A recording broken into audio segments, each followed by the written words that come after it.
Terpujilah Bapa kita Tuhan Yesus Kristus. Salam damai sejahtera di dalam cinta kasih daripada Bapa kita Tuhan Yesus yang kita cintai. Dan selamat malam kepada Bapak Ibu Saudara semua. Minggu malam hari ini tanggal 23 Maret 2025. Kita selalu bersyukur atas kemurahan dan anugerah Tuhan. Kita masih diizinkan hidup sehat. Diizinkan Tuhan kita masih bernafas. Diizinkan Tuhan bisa melayani pekerjaan Tuhan. Diizinkan Tuhan tadi pagi kita sudah beribadah kepada Tuhan. Diizinkan Tuhan hari malam ini kita mendengarkan firman Tuhan. Apapun yang kita terima dari Tuhan indah dan sempurna. Semua karena kebaikan Tuhan. Begitu besar kasih Allah. Begitu besar anugerah Tuhan. Sangat besar perhatian Tuhan dalam kehidupan kita. Di luar Tuhan kita hancur. Hidup ini tidak ada arti apa-apa di luar Yesus. Hidup kita bersemangat berarti karena semua karena anugerah Tuhan yang besar. Untuk itu saya Pastor Yakub Rahmat akan menyanyikan pujian ini. Oh besar anugerahnya. Karena sebentar kita membaca Ibrani pasal 9 ayat 11 sampai 28. Kristus sebagai imam besar yang sudah berkorban sekali untuk tebus dosa kita. Beda dengan imam besar ribuan tahun yang lalu Harun. Selalu dia berkali-kali itu dengan darah, percikan darah, baik untuk dirinya sendiri maupun untuk darah penyucian dosa, pengampunan untuk bangsa Israel. Tapi buat kita semua kan anugerah Tuhan, darah Yesus yang tak berdosa, darah yang mulia, darah yang sempurna, Yesus pencipta segala galanya, sudah melakukan terbaik dalam setiap kehidupan kita. Untuk itu mari membawa kita makin hari makin cinta Tuhan, hidup layak berkenan sama Tuhan. Oh besar anugerahnya, amin, haleluya. Oh besar kuasanya, amin, haleluya. Tak terhitung, tak terhingga kasihnya, amin, haleluya. Oh besarlah kasih Allah Bapa di dalam nama Tuhan Yesus Kristus. Oh besar anugerahnya Tuhan Yesus, haleluya. Oh besar kuasanya, amin, haleluya. Tak terhitung, tak terhingga kasihnya. Oh haleluya, haleluya. Oh besarlah kasih Allah, amin, haleluya. Sesuai dengan Alkitab 1 Petrus pasal 2 ayat 21, demikian firman Tuhan.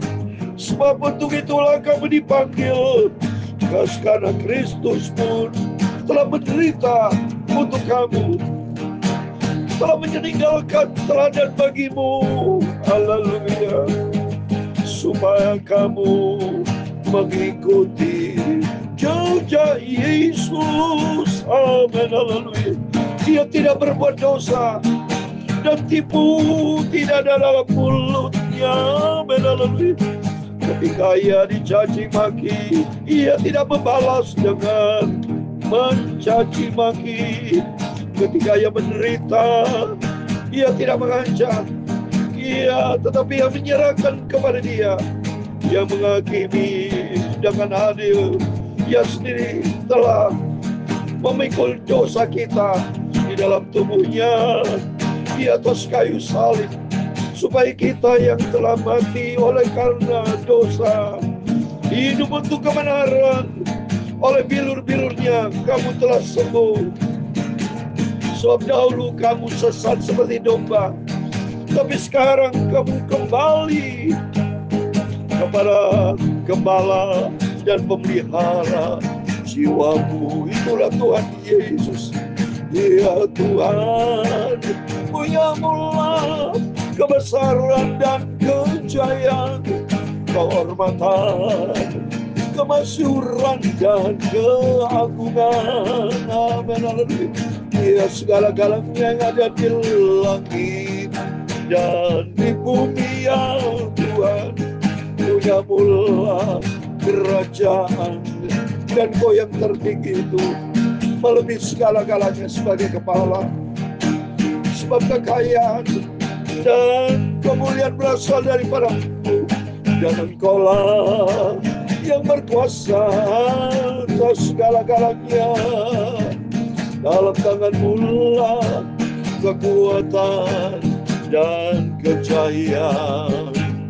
Dalam tangan-Mu lah kuasa membesarkan dan mengukuhkan segala-galanya. Sekarang ya Allah kami bersyukur kepadamu dan memuji nama-Mu yang agung itu. Amin, haleluya. Tak terhingga, tak terhitung kasih-Mu Bapa. Oh, sangat besar kasih Tuhan, amat sempurna. Amin, haleluya. Tuhan Yesus, malam hari ini kami mau baca firman-Mu. Sucikan mulutku, pikiran dan hatiku ya Yesus. Ampunilah semua dosa salahku Bapa, haleluya. Sungguh aku cinta Kau Tuhan Yesus Bapakku, haleluya. Oh, besarlah kasih Yesus. Amin. Segala puji, hormat, segala kebesaran, ketinggian, kemuliaan, keagungan, kesempurnaan, kekudusan, tempat tertinggi di atas segala-galanya bagi Engkau. Dalam nama Tuhan Yesus kami sudah berdoa mengucap syukur, haleluya. Amin, amin. Terpujilah Bapa kita Tuhan Yesus yang sudah memanggil menebus dosa kita. Kata firman Tuhan, supaya kita mengikuti jejak Yesus. Jejak Yesus yang sempurna. Jalan Tuhan sempurna. Ikuti jalan Tuhan yang sempurna akan membawa kepada kehidupan kekal buat selama-lamanya. Biarlah karakter Kristus ada di dalam kehidupan kita. Tidak pernah membalas Yesus. Kata firman Tuhan, ketika ia dicaci maki, ia tidak mencaci maki, tapi ia menyerahkan kepada Yesus, kepada Allah Bapa di surga. Dia menderita untuk menebus dosa kita. Itu mari kita menjadi anak Tuhan yang benar, menjadi anak Tuhan yang sungguh-sungguh cinta Tuhan, hidup selaras dengan firman Tuhan. Amin. Semua karena anugerah Tuhan, kita malam dipelihara sama Tuhan. Bersama saya bisa dekat dengan Tuhan, bersekutu dengan Tuhan. Itu anugerah Tuhan yang luar biasa. Mari kembali kepada firman Tuhan. Saya mau baca Ibrani pasal 9. Puji Tuhan. Saya terima kasih kepada Tuhan Yesus yang mengizinkan kita hidup sehat sampai detik ini, supaya dengan kesehatan Tuhan mau hidup kita untuk Tuhan Yesus. Mohon maaf. Kita tidak perlu egois. Hidup ini berasal dari Tuhan. Semuanya berasal dari Tuhan. Tidak ada satu pun dari hasil kerja kita. Semuanya berasal dari Tuhan. Kalau berasal dari Tuhan, maka harus mutlak. Hidup manusia harus untuk Tuhan. Harusnya demikian. Tapi manusia kena kontaminasi dengan suara iblis. Ya, sehingga hidupnya egois. Tidak menurut kehendak Tuhan. Tapi bagi kita anak Tuhan yang cinta Tuhan, kita yang sudah dipanggil pilih sama Tuhan, kita yang sudah mendapatkan kasih karunia Tuhan, beda kualitas hidup kita. Itu sentral kita, Tuhan Yesus. Amin. Mari saya mau baca Ibrani 11 ayat 11, demikian firman Tuhan. Tetapi Kristus telah datang sebagai imam besar untuk hal yang baik yang akan datang. Ia telah melintasi kemah yang lebih besar dan yang lebih sempurna, yang bukan dibuat oleh tangan manusia, artinya yang tidak termasuk ciptaan ini. Amin. Kristus imam besar yang sudah saya terangkan kemarin. Ya, beda dengan Harun, imam besar manusia yang tetapkan untuk manusia, yang rutin masuk ke ruang Maha Kudus hanya setahun sekali. Tapi Yesus melakukan hanya sekali untuk menebus dosa kita. Sehingga beda dengan imam besar. Kalau imam besar manusia, ya, mereka tetap di bawah kutuk dosa. Karena tiap tahun. Kalau Yesus sekali, kita tidak lagi di bawah kutuk dosa. Tapi kita tidak boleh berbuat dosa. Jangan mempermainkan Tuhan. Karena itu tertulis juga. Berarti saudara akan mempermainkan Tuhan, menghina dong. Percuma Tuhan di atas kayu salib. Karena dia sudah menghilangkan kutuk dosa. Yang seharusnya kita menerima kutukan dosa, hukuman kekal.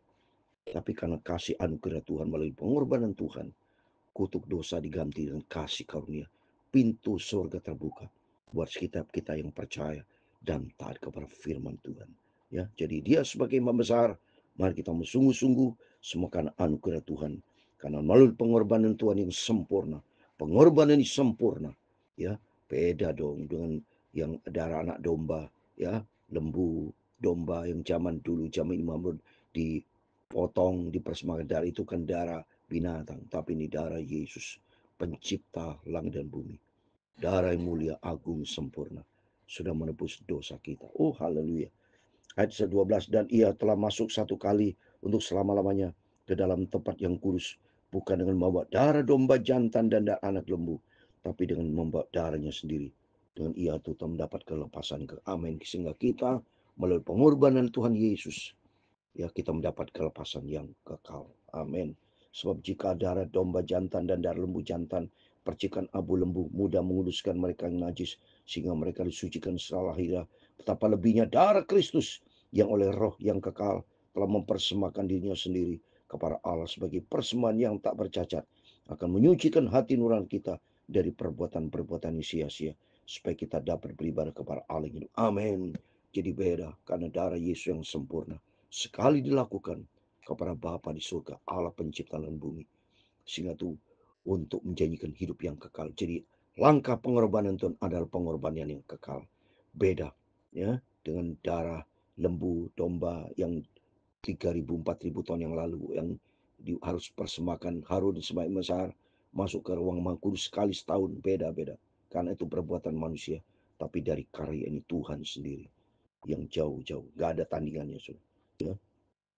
Terus berikutnya ya ayat 15, karena itu ia adalah pengantara dari suatu perjanjian yang baru, supaya mereka yang telah dipanggil dapat menerima bagian kekal yang dijanjikan, sebab ia telah mati untuk menebus pelanggaran-pelanggaran yang telah dilakukan selama perjanjian pertama. Sebab di mana ada wasiat, di situ harus diberitahukan tentang kematian pembuat wasiat itu. Karena suatu wasiat barulah sah kalau pembuat wasiat telah mati, sebab ia telah berlaku selama pembuat wasiat semua adalah Tuhan pencipta langit bumi. Di dalamnya ada hidup yang kekal buat selama-lamanya. Itulah sebabnya maka perjanjian yang pertama tidak disahkan tanpa darah. Sebab sudah Musa memberitakan semua perintah hukum Taurat kepada seluruh umat, yang mengambil darah anak lembu dan darah anak domba jantan serta air dan bulu merah dan hisop, lalu memercikinya kitab itu sendiri dan seluruh umat, sambil berkata, inilah darah perjanjian yang ditetapkan Allah bagi kamu. Dan juga kemah dan semua alat untuk ibadah dipercikannya secara demikian dengan darah. Dan hampir segala sesuatu disucikan menurut hukum Taurat dengan darah, dan tanpa pun berdarah tidak ada pengampunan. Ya, jadi itu bicara masa yang lalu, zaman era Harun dan Musa. Tapi beda dengan darah Yesus yang mulia. Ya, ayat 23. Jadi segala sesuatu yang melambangkan apa yang ada di surga haruslah ditahirkan secara demikian, tapi benda-benda surgawi sendiri oleh persembahan-persembahan yang lebih baik daripada itu. Sebab Kristus bukan masuk ke dalam tempat kudus buatan tangan manusia yang hanya merupakan gambaran saja dan sebenarnya, tapi ke dalam surga sendiri untuk menghadap hadirat Allah guna kepentingan kita. Jadi beda. Kalau waktu 3.000-4.000 tahun yang lalu itu kemah suci di dunia, bait suci di dunia. Jadi beda dengan Yesus. Kalau Tuhan Kristus untuk surga. Ya. Jadi kalau manusia dulu 3.000 tahun yang lalu harus melakukan untuk manusia mengampuni, minta ampun sama Tuhan selama dunia untuk masuk ke bait suci, ruang kudus, bait kudus masih di dunia. Tapi kalau pengorbanan Kristus kaitannya dengan hidup kita di surga. Dibentuk suatu tanggung jawab dari Tuhan melalui Yesus Kristus yang begitu agung, begitu sempurna. Semua karena anugerah Tuhan yang luar biasa. Maka kita sangat-sangat menghargai. Sampai kapanpun kita tidak bisa lakukan pembalasan, membalas cintanya Tuhan yang luar biasa. Karena sekali Yesus sudah lakukan, bukan dilakukan dari tangan manusia yang katanya buatan, bukan masuk ke dalam tempat kudus buatan tangan manusia yang hanya merupakan gambaran saja dan sebenarnya, tapi ke dalam surga. Ya, jadi apa yang Tuhan kerjakan, Yesus kerja untuk hidup kita masuk di dalam kerajaan surga. Ya, dan ia bukan dan bukan masuk untuk berulang mempersembahkan dirinya sendiri sebagaimana besar setiap tahun masuk ke dalam tempat kudus dengan darah yang bukan dari sendiri. Ini bukan Kristus sekali tiap tahun korban, tiap tahun tidak, sekali. Beda dengan imam besar, sekali setahun, saudara ya, beda ya. Jadi kualitas beda karena manusia waktu itu adalah untuk kepentingan manusia ya. Dan saat ini Kristus sendiri yang turun tangan. Jadi Tuhan yang turun tangan untuk kepentingan kita untuk masuk dalam kerajaan surga. Jadi berkaitan dengan surga. Kalau perbuatan Yesus itu Kristus untuk surga, saudara ya. Sebab jika demikian ia harus berulang-ulang menderita sejak dunia dijadikan. Tapi sekarang ia hanya satu kali saja menyatakan dirinya pada zaman akhir untuk menghapus dosa oleh korbannya. Jadi untuk menghapus dosa kita yang kekal. Sehingga kalau dulu tetap kutuk dosa ada. Tapi kalau saat ini bukan kutuk dosa, tapi kasih karunia. Jadi dosanya sudah dihapus. Kalau dulu dihapus tiap tahun, jadi berbuat dosa lagi, berbuat lagi berkali-kali.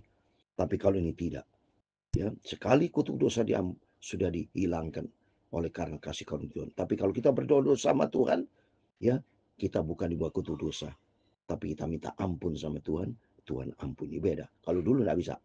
Dulu tetap biarpun minta ampun korban, tetap dihukum mati, saudara.